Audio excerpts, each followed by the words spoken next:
लक्ष द्या आता इकडं सकाळी आपण शेडेड पोल इंडक्शन मोटर बद्दल माहिती पाहतो.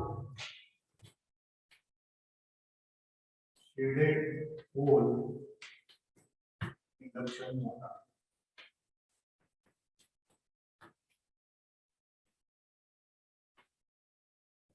आता ह्या शेडेडचा अर्थ काय?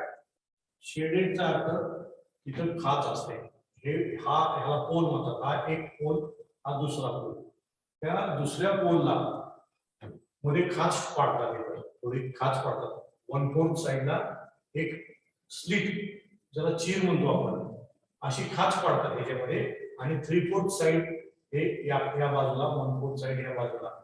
आणि ह्या खाचेमध्ये ही खाच आहे, त्याच्यामध्ये एक कॉपर स्ट्रीप, कॉपरची स्ट्रीप, कॉपर थिक स्ट्रीप म्हणतो आपण त्याला. कॉपरची थिक स्ट्रीप याला लावतात. कॉपरची थिक स्ट्रीप, कॉपरची थिक स्ट्रीप त्या खाचेमध्ये बसवतात. त्या शॉर्ट सर्किट म्हणतो आपण याला. शॉर्ट म्हणजे ही स्ट्रीप, ही जी स्ट्रीप आहे ही जाड आहे, ठीक आहे, जाड आहे, आणि एका खाचेमध्ये ह्याला बसवली. तशी स्ट्रीप तिथं पण बसवली. आणि हे जे वाइंडिंग आहे हे मेन वाइंडिंग, याला स्टेटर वाइंडिंग म्हणतो आपण. Stator winding. तर ह्या पोलवर ही स्टेटर वाइंडिंग गुंडाळलेली असते.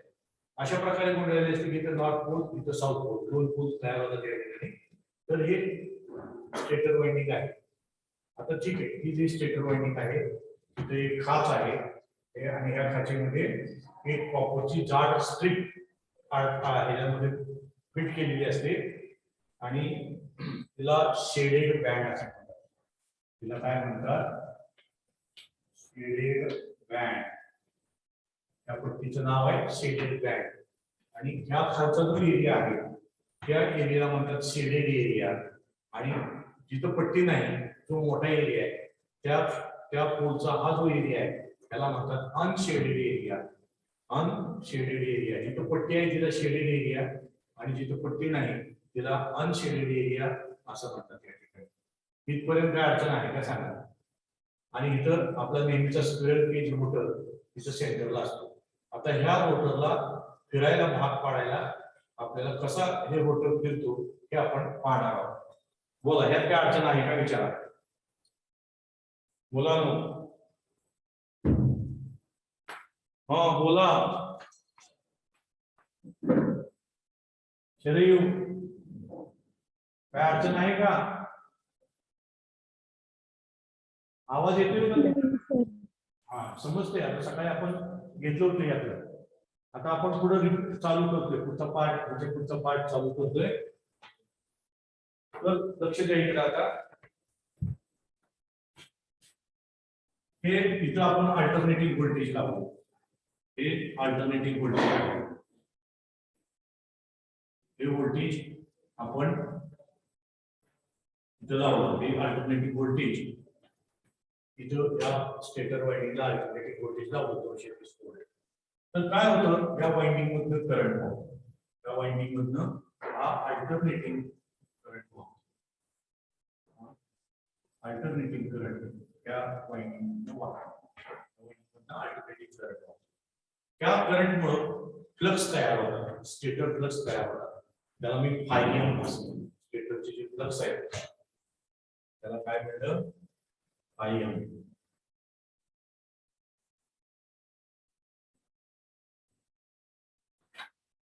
मेन फ्लक्स स्टेटर वाइंडिंग तयार केली म्हणून मेन करंट स्टेटर वाइंडिंग वाहतो, म्हणून मेन करंट आहे. स्टेटर वाइंडिंग तयार केलेले फ्लक्स आहे.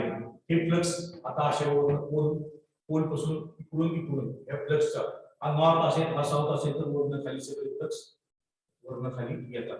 या इथं पास होतात, या रोटरवरनं पास होतात. त्यात काय अडचण आहे का? पहिली आयडिया काय, आपण स्टेटर वाइंडिंगला अल्टरनेटिव्ह व्होल्टेज लावतो. तर या वाइंडिंग मधनं अल्टरनेटिव्ह करंट वाहतो. त्या वाइंडिंग मधनं हा अल्टरनेटिव्ह करंट वाहतो. आयएम अल्टरनेटिव्ह करंट वाहतो. आणि हा करंट त्याच्यामधनं फ्लक्स पास करतो. त्या एअर गॅप मध्ये फ्लक्स पास करतो. आता यानंतर पुढे नीट लक्ष द्या. हे फ्लक्स त्याला लिंक होतात. त्या कॉपरची जी स्ट्रीप आहे त्या कॉपरच्या स्ट्रीपला फ्लक्स लिंक होतात आणि कॉपर स्ट्रीप मध्ये व्होल्टेज तयार होतं.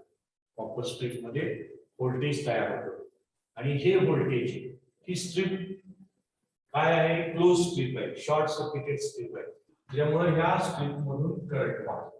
त्या स्ट्रीप मधून करंट वाहतो. त्या स्ट्रीप मधून करंट वाहतो आणि ही स्ट्रीप स्वतःचे फ्लक्स तयार करते.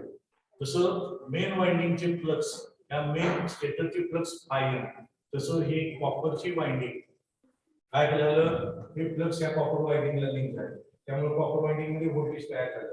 कॉपर वाइंडिंग मधून स्वतःचा करंट वाहिला आणि हा करंट स्वतःचे फ्लक्स तयार केले, त्याला म्हणतात फायएस.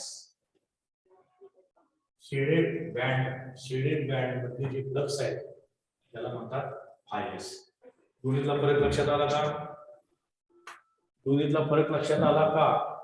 बोला, हा बोला पटकन, कोणतरी बोला पटपट. मुलींमध्ये देशपांडे, पल्लवी देशपांडे, बोला.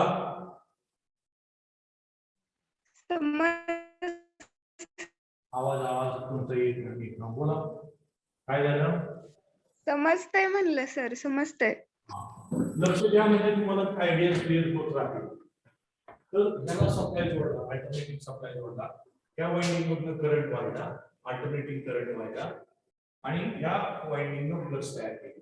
हे अल्टरनेटिव्ह फ्लक्स तयार केले. आयएम फ्लक्सचं काय नाव आहे? आयएम. हे मेन वाइंडिंगनं तयार केलेले फ्लक्स नाव आहे आयएम. हे फ्लक्स त्या कॉपर वाइंडिंगला लिंक झाले. कॉपर वाइंडिंग मध्ये या कॉपर जी आहे स्ट्रीप त्याला लिंक म्हणत होतात आणि त्यामुळे या कॉपर स्ट्रीप मध्ये व्होल्टेज तयार होते.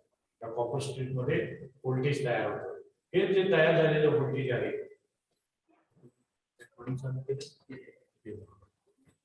तर हे कॉपर स्ट्रीप मधनं व्होल्टेज तयार झालं, कॉपर स्ट्रीप मधनं करंट व्हायला त्याच्यामुळं आणि कॉपर स्ट्रीपनं फ्लक्स तयार केले आणि त्या फ्लक्सला फायएस शेडेड बँडचे फ्लक्स असं म्हणतो. शेडेड बँडचे फ्लक्स. आता इथून पुढे नीट लक्षात ठेवा, दोन फ्लक्स तयार झाले, एक मेन वाइंडिंगचे फ्लक्स, एक शेडेड बँडचे फ्लक्स. शेडेड बँडचे फ्लक्स फायएस, मेन वाइंडिंगचे फ्लक्स फायएम. आता मी हा जो करंट आहे, हा वाइंडिंग मधून वाहणारा जो करंट आहे तो इथं काढला. हा करंट फाय या वाइंडिंग मध्ये काढला. हा जो करंट आहे, हा करंट मी इथं काढला. करंट काढला, ठीक आहे. आता हे जो करंट वाहतोय तो मी इथं काढला. करंट टाइम नुसार बदलतो. झिरो करंट आहे, मॅक्सिमम जातो, परत कमी होत राहतो, परत झिरो येतो, निगेटिव्हला जातो, परत झिरो येतो. म्हणून याला आपण अल्टरनेटिंग करंट आय असतो. त्याला काय म्हणतो? हा मेन करंट आहे, अल्टरनेटिंग करंट आहे.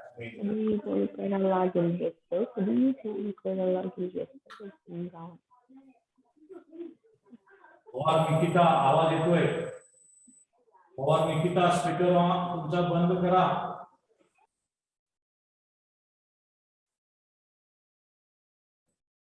ठीक आहे. तर मेन फ्लक्स तयार झाले, शेडिंग बँडचे फ्लक्स तयार झाले. आता हे फ्लक्स, या दोन्ही फ्लक्स काय कसं नियोजन होतं बघा. हा करंट आहे, त्यातनं वाहणारा करंट आहे. सुरुवातीला झिरो आहे आणि या पहिला जो टाइम आहे दिला मी त्या T1 टाइमला, पहिला जो टाइम आहे हा T1, त्या T1 टाइमला हा करंट वाढतो. T1 टाइमला करंट वाढतो, त्यामुळं फ्लक्स पण वाढत आहे. ही पहिली case. At instant T1, at instant म्हणजे क्षण, टाइम. आता पहिला पॉइंट आला, त्या पॉइंटला T1 ला करंट वाढतोय, हळूहळू हा करंट वाढतोय, त्यामुळं फ्लक्स पण वाढत आहे. त्यामुळं फ्लक्स वाढतात. हे बघा, हे फ्लक्स वाढणारे फ्लक्स, हे मेन फ्लक्स, या करंटने तयार केलेले मेन फ्लक्स. जास्त फ्लक्स त्या अनशेडेड पार्ट मध्ये आहे, मेन फ्लक्स जे हे फ्लक्स ह्या अनशेडेड पार्ट मध्ये ह्या वाइंडिंग वर तयार केलेले मेन फ्लक्स आपण अनशेडेड पार्ट मध्ये दाखवले. हे यातनं तयार झालेले फ्लक्स इथं दाखवले. आता शेडिंग बँडचे जे फ्लक्स आहेत, शेडिंग बँड मध्ये व्होल्टेज तयार झाले. शेडिंग बँड मध्ये नीट लक्ष द्या. ह्या फ्लक्स मुळे हे इथं लिंक झाले, इथं व्होल्टेज तयार झालं, इथं करंट व्हायला आणि करंट वाहिल्यामुळे फ्लक्स तयार झाले. फ्लक्स आता हे फ्लक्स काय करतात बघा. आपल्याला माहिती आहे की ह्या फ्लक्स मुळे इथं व्होल्टेज तयार झालं. हे voltage as per Lenz law oppose करतं. कशाला अपोज करतं? तर त्याचं मूळ कारण आहे. काय कारण आहे? हे व्होल्टेज का तयार झाले याच्यामध्ये? तर हा करंट वाढला. करंट वाढला, फ्लक्स वाढले आणि फ्लक्स वाढले म्हणून इथं व्होल्टेज तयार झाले. म्हणून इथं फ्लक्स वाढले म्हणून इथं व्होल्टेज तयार झाले. म्हणजे व्होल्टेज तयार करायचं कारण काय आहे? की इन्क्रीज इन करंट. या इन्स्टंटला करंट वाढतोय म्हणून फ्लक्स वाढतात आणि फ्लक्स चेंज झाले म्हणून इथं व्होल्टेज तयार झालं. आणि हे व्होल्टेज काय करतं? तर विरोध करतं. कशाला? स्वतः तयार करण्यासाठी. मग कसा विरोध करतं ते? तर करंट वाढतोय म्हणून फ्लक्स वाढताय. तर हे व्होल्टेज ह्या इन्क्रीज इन करंटला विरोध करतच, म्हणजे ह्या फ्लक्सला विरोध करतो. करंटला विरोध केला की ह्या फ्लक्सला विरोध होतो. हा करंट फ्लक्स तयार करतो. तर हे व्होल्टेज ह्या तयार होणाऱ्या फ्लक्सला, हे वाढणाऱ्या फ्लक्सला, करंट वाढतोय म्हणून फ्लक्स वाढताय. मग हे व्होल्टेज हे वाढणाऱ्या करंटला विरोध करतं, म्हणजे वाढणाऱ्या फ्लक्सला विरोध करतं. आणि मग काय होतं? हे फ्लक्स समजा हे 20 फ्लक्स आहे. हे किती फ्लक्स आहे? 20. आणि हे किती फ्लक्स आहे? 200. मेन फ्लक्स जास्त आहे 200. हे 20.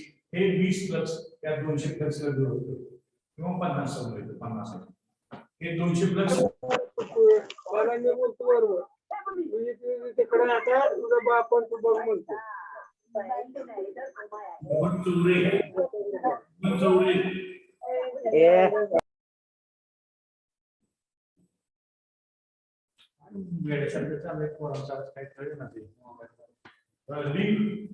उलट हे समजून घ्यायला पाहिजे. पहिल्या इन्स्टंटला करंट वाढतं म्हणून फ्लक्स वाढतं आणि हे तयार झालेलं व्होल्टेज ह्या वाढणाऱ्या फ्लक्सला विरोध करतं. म्हणजे मेन फ्लक्सला हे फ्लक्स विरोध करतात. हे 200, हे 50. 200 वजा 50 इतर राहतात 150. आणि हे फ्लक्स जास्त असल्यामुळं हा ह्या दोन्हीचा कायम आणि कायमचा रिझल्टंट या एरियात राहतो. आपल्या 1/3 टोटल पुढच्या 1/3 मध्ये याच्या सेंटरला हा रिझल्टंट येतो. कशाचा? पहिल्या आयामध्ये का म्हणलं? तर पहिल्या इन्स्टंटचा आहे हा रिझल्टंट. पहिल्या T1चा हा रिझल्टंट आहे. पहिल्या इन्स्टंटला काय होतंय? करंट वाढतोय म्हणून फ्लक्स वाढताय आणि फ्लक्स वाढतात म्हणून इथं व्होल्टेज तयार झालं. तर हे तयार झालेलं व्होल्टेज त्या वाढणाऱ्या फ्लक्सला विरोध करतं स्वतःचे फ्लक्स तयार करून. आणि हे फ्लक्स त्याला अपोज करतात. फायएम आणि फायएस एकमेकाला विरोध करतात. फायएम आणि फायएस एकमेकाला विरोध करतात आणि म्हणून ह्या मेन फ्लक्स मधून हे फ्लक्स वजा केले तर हा रिझल्टंट आपल्याला 150 फ्लक्सचा मिळतो. 150 फ्लक्सचा. आणि तो कुठे येतो? इकडं नाही, त्या अनशेडेड पार्टच्या सेंटरला येतो. कशामुळं? इथं फ्लक्स जास्त आहे 200, इथं फक्त कमी आहे 50 आहे. का? तर इथं वाढतंय, फक्त करंट वाढतं त्यामुळे इथं फ्लक्स तयार झाले. हे फ्लक्स या फ्लक्सला विरोध करतात.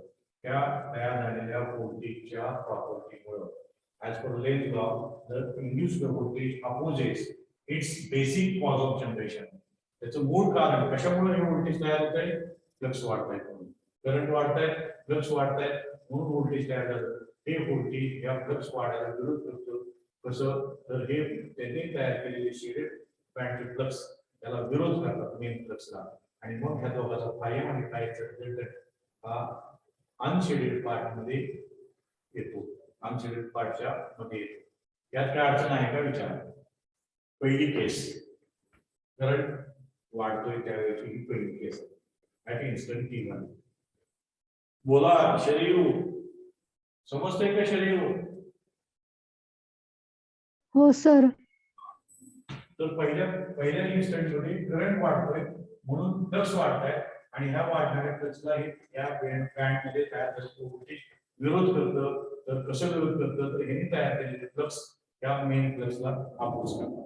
या मेन फ्लक्सला अपोज करतात आणि मग त्या दोघांचा रिझल्ट हा या बाजूला येतो अनशेडेड पार्ट मध्ये येतो सेंटरला.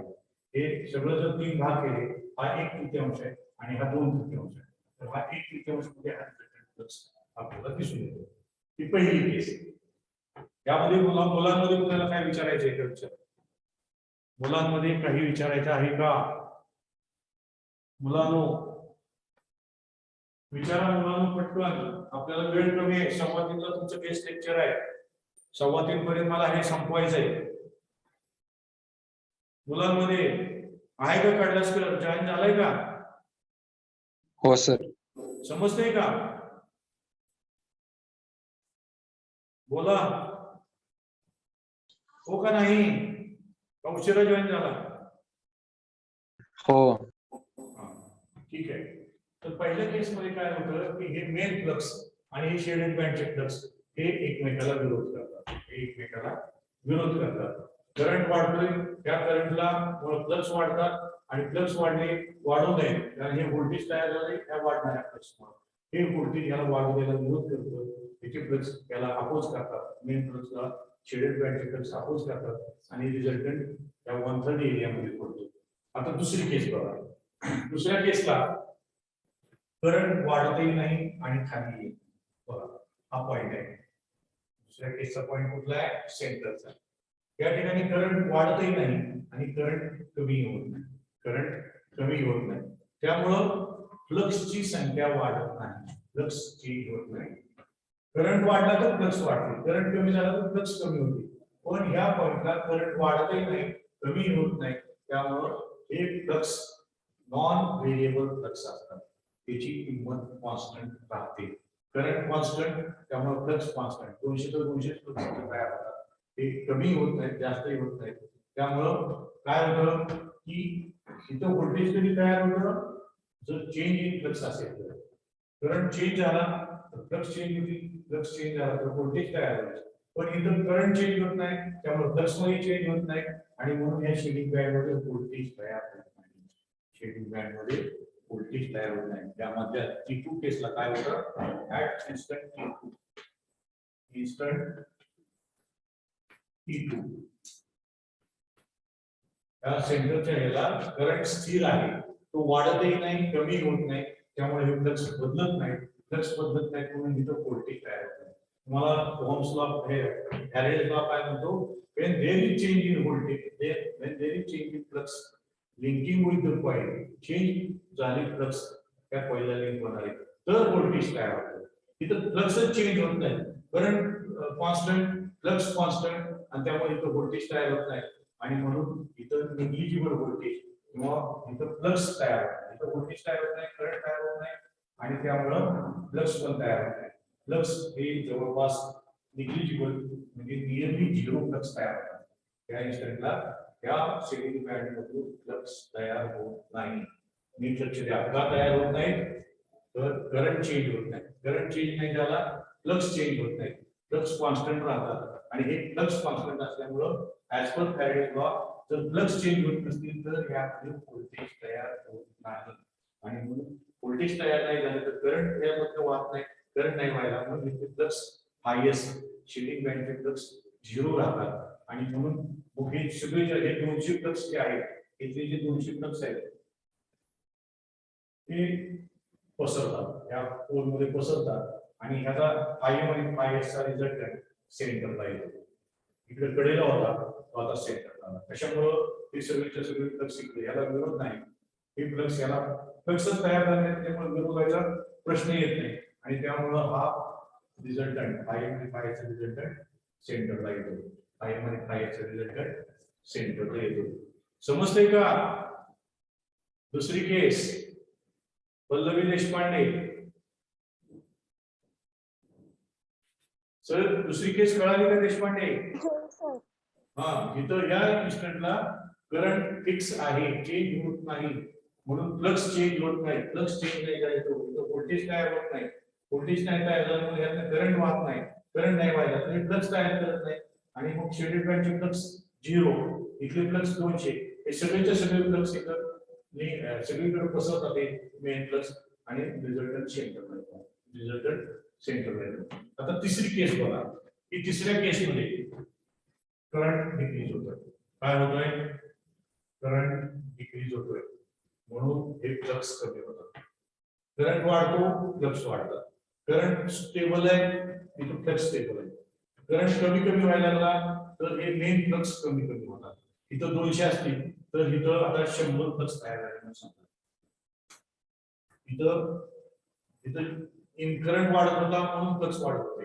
आता इथे करंट कमी आलाय, 200 वरनं हे फ्लक्स आता 100 वर आले. हे फ्लक्स आले कमी 100 वर आले आणि आता हे फ्लक्स चेंज होत आहे. 200 ते 100 झाले. 200 फ्लक्सचे 100 फ्लक्स झाले. कशामुळं? करंट कमी होते. करंट कमी होते म्हणजे मेन फ्लक्स कमी झाले. पण आता हे काय करतं? ह्या कमी झालेल्या फ्लक्समुळे इथं व्होल्टेज तयार होतं. या शेडिंग बँड मध्ये व्होल्टेज तयार होतं. इथं व्होल्टेज का तयार होत नाही? तर फ्लक्स कॉन्स्टंट आहे. इथं व्होल्टेज तयार झालं का? तर हे फ्लक्स वाढत आहे. आता इथं व्होल्टेज तयार झालं का? तर हे फ्लक्स कमी होत आहे. इथं फ्लक्स कमी होत आहे. करंट कमी झाला, फ्लक्स कमी होत आहे, म्हणून याच्यात व्होल्टेज तयार होतं.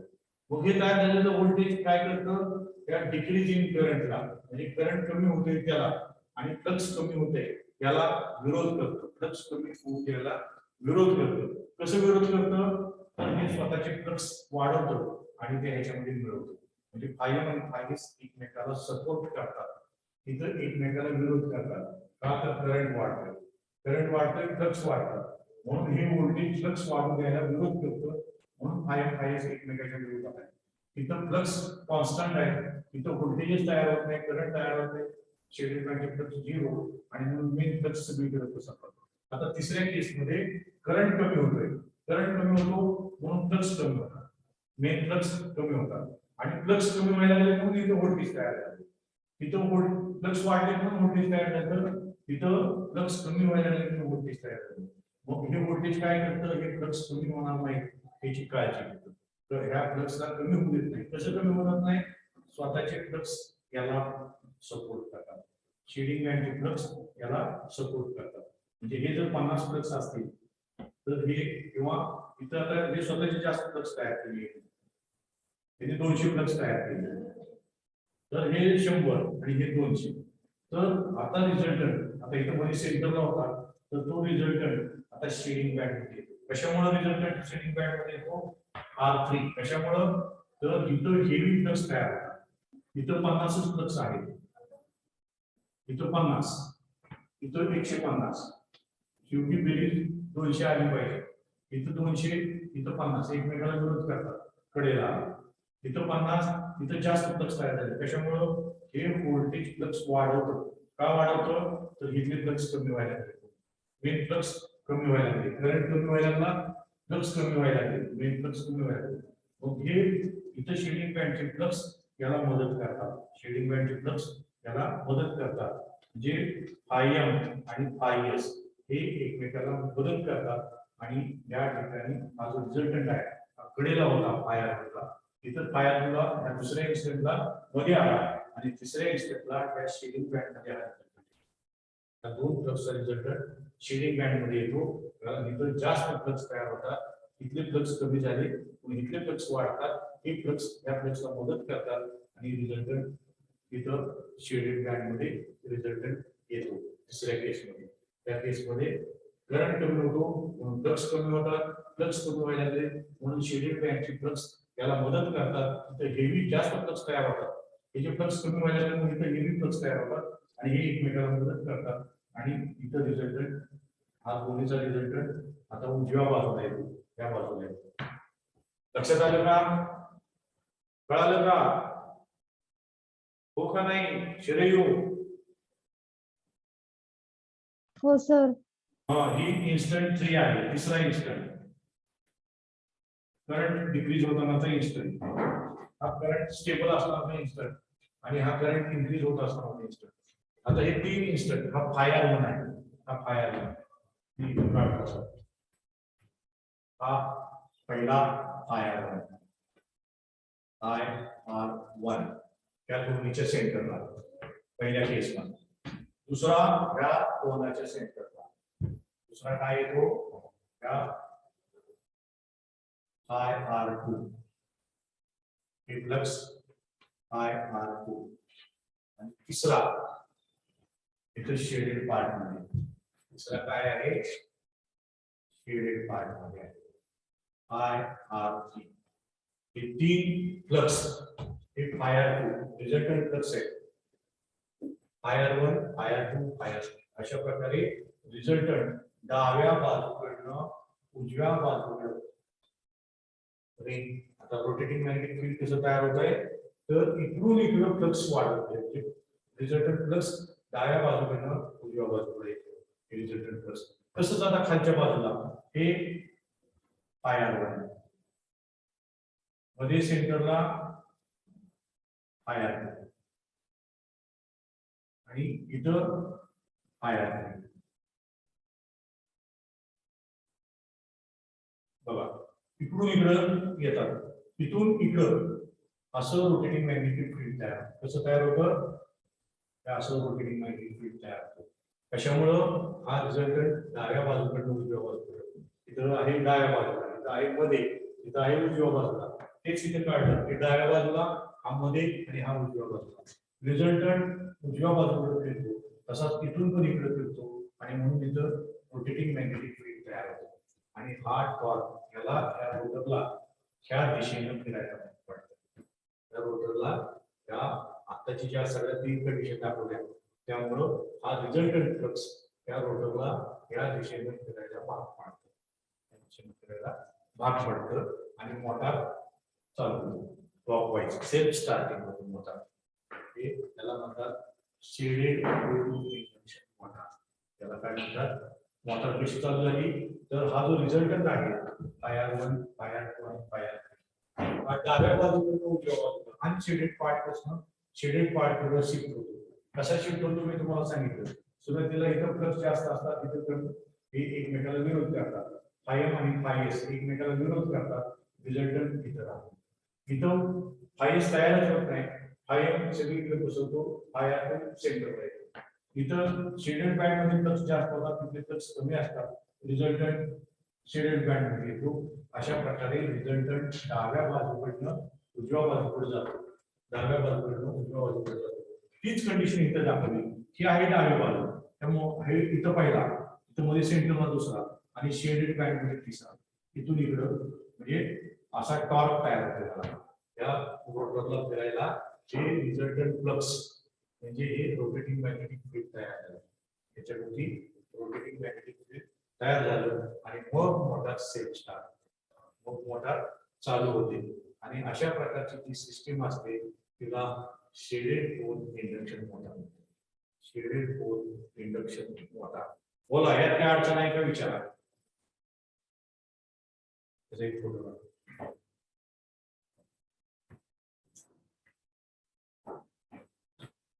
शेडेड पोल इंडक्शन मोटार या करंट T1 T2 आणि T3 करंट वाढतोय करंट स्थिर आहे करंट कमी होतोय त्यानुसार मी हे फ्लक्स दाखवले तुम्हाला शेडिंग बँड मध्ये फ्लक्स इथं वाढतात इथं कमी आहे इथं नाहीतच हे फ्लक्स एकमेकाला विरोध करतात हे फ्लक्स इथं नसल्यामुळे सगळ्या सेंटरला मेन फ्लक्स आणि इथं हे फ्लक्स एकमेकाला सहाय्य करतात फायएम आणि फायएस इज इक्वल टू फायआर रिझल्टंट इथं एकमेकाची बेरीज आहे आणि इथं रिझल्टंट आहे IM minus IS is equal to IR. Resultant flux IR1 दोघांच्या विरोधात होत आहे एक IR1 आहे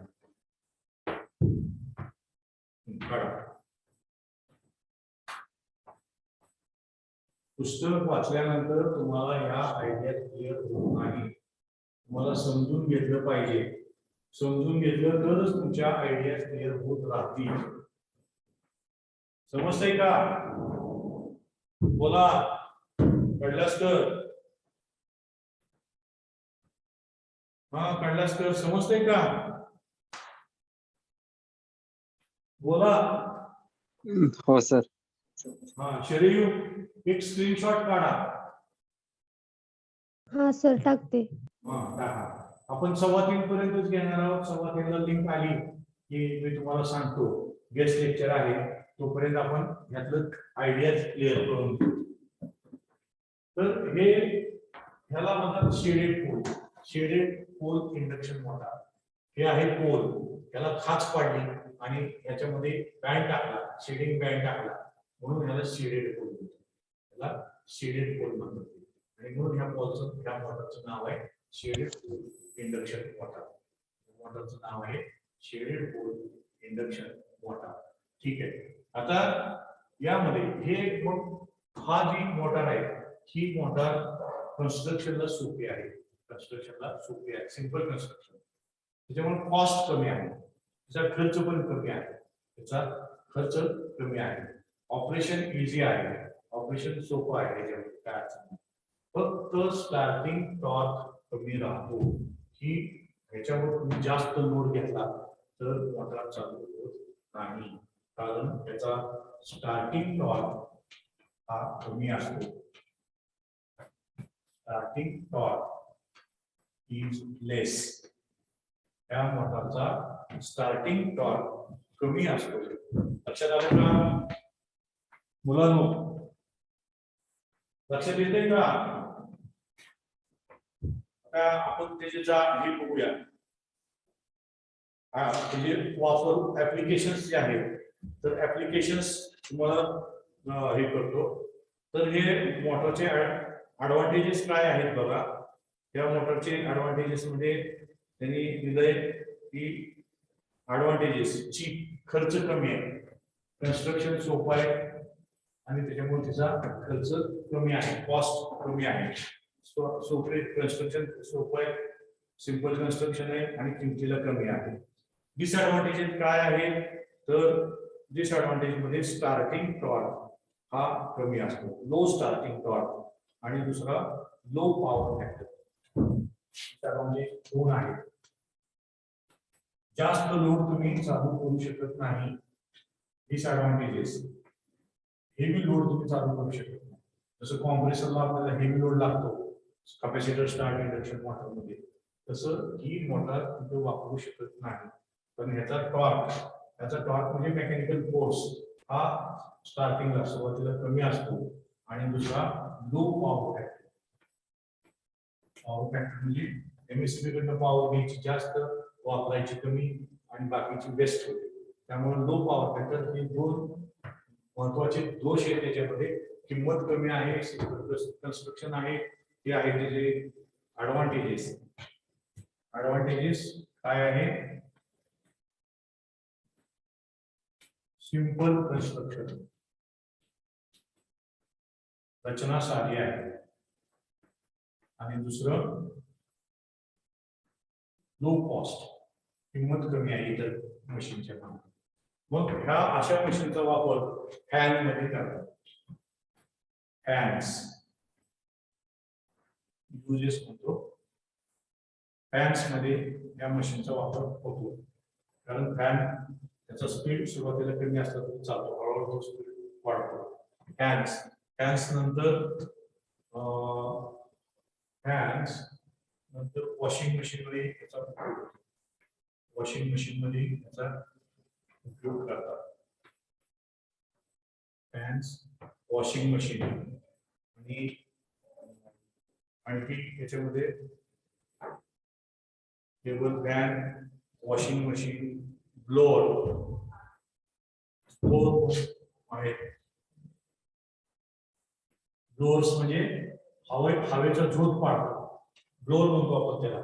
तुम्ही जर समजा केस काळे केली तर किंवा केस रंगवली तर त्याच्यावरती जे केस वाढावे म्हणून जे रेत सोडतात त्याच्यावरती हवेचा झोत सोडतात, तर ते ब्लोअर्स, त्या ब्लोअर्स मध्ये पण ते वापरतात. आणि रेफ्रिजरेटर्स मध्ये वापरतात, पण अगदी अल्प प्रमाणात, नाही असतात रेफ्रिजरेटर्स. असे त्याचे उपयोग आहेत.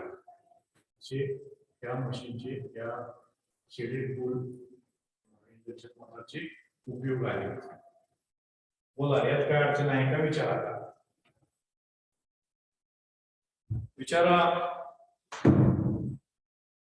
बोला. कोडक रोहन, बोला कोडक.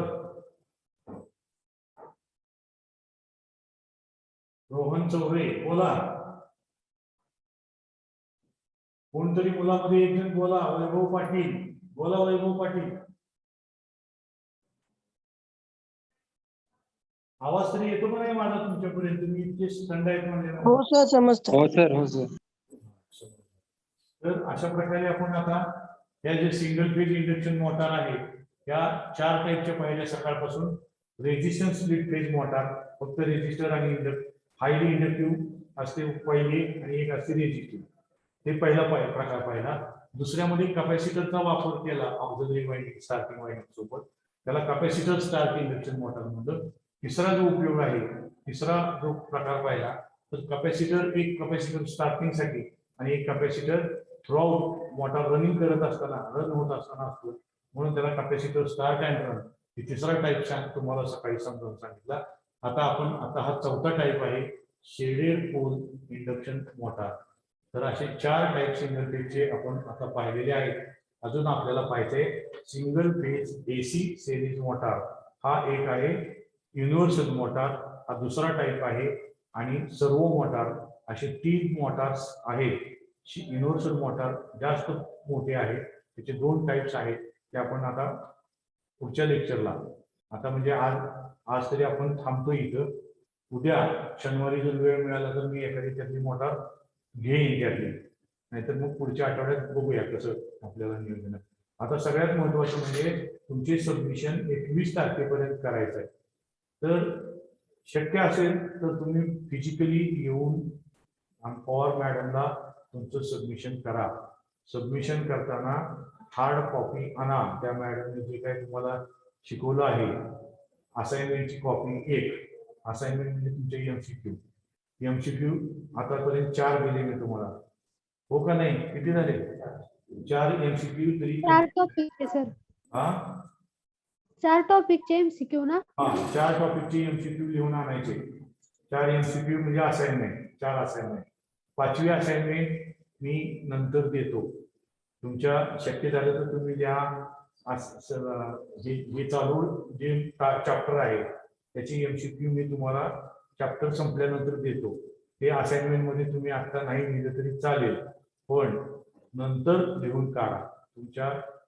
तुमची जी 15 जानेवारीला तुमची जी चालू होणारी परीक्षा त्याच्या अगोदर 3 ते 12 मध्ये जे काही तुमचं प्रॅक्टिकल पिरियड आहे त्या पिरियडमध्ये तुम्ही तोपर्यंत 5वी लिहून टाका. मला 5वी एमसीक्यू लिहिली आहे ते मला 3 तारखेपर्यंत टाकली तरी चालेल, पण 4 एमसीक्यू मात्र सगळ्यांनी लिहून हे जर लिहून पर्सनली दिलं तर सगळ्यात आनंदाची गोष्ट आहे. तुमच्या अडचणी तुम्हाला कळतील.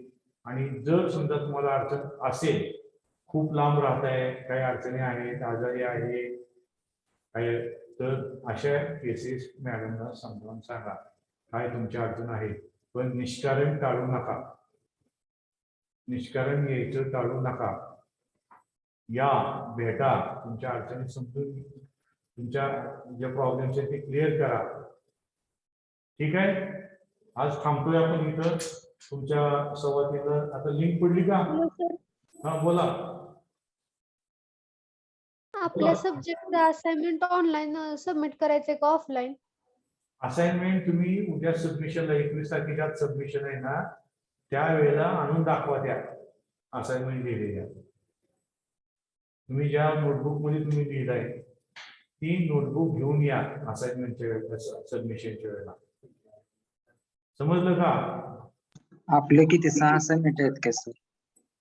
6 आपल्या सब्जेक्टच्या 6 असाइनमेंट आहेत का इलेक्ट्रिकलच्या? इलेक्ट्रिकलच्या 5च आपण 5 घेतोय ह्याच्यामध्ये, म्हणजे 5 एमसीक्यू देतोय. 4 दिले, अजून एक द्यायचे. 4 एमसीक्यू नाही सर, असाइनमेंट म्हटलं 5 आहेत का 6 आहेत? 5 असाइनमेंट म्हणजे एमसीक्यू. हा हा, बरं बरं, ओके. हा एमसीक्यूच तुम्हाला लिहायला सांगितले असाइनमेंट म्हणून. ठीक आहे, तर आता ओके सरांचा फोन आलाय बहुतेक, तुम्ही त्याच्याकडे जॉईन व्हा.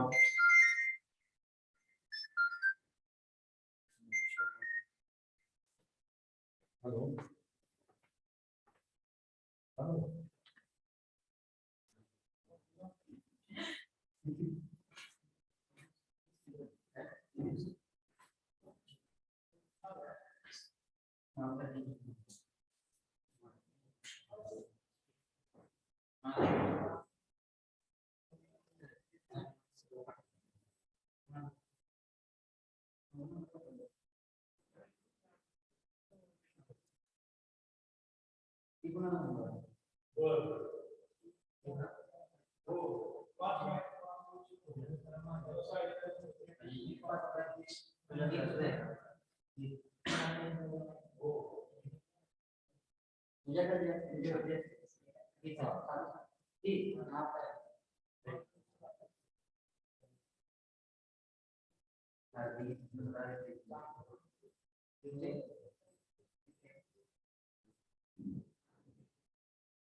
काय विचारायचे का कुणाला? No sir. हा बोला. सर तुमच्याकडे सबमिशन करायचं का केदार सरांकडे? इथं आता केदार सर असून असतील, तिथं पवार मॅडम असतील. पवार मॅडम केदार सर यांच्याकडे द्या येऊन. मी असेल तर मी पण असेल त्यावेळेला, तुम्ही असताना. मी शनिवारी आहे, उद्या आहे, नंतर सोमवारी आहे, रविवारी नाही मी. तर मी नसलो तरी चालेल, पण केदार सर आणि पवार मॅडमकडे दिलं तरी चालतंय. 21 तारीख शेवटची आहे, लक्षात ठेवा.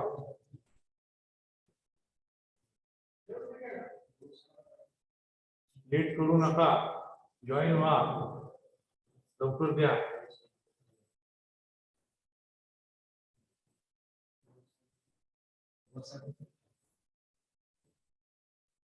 हा सर, संपलंय माझं, घ्या तुम्ही लिंक टाका. Okay sir. मॅडम या मॅडम.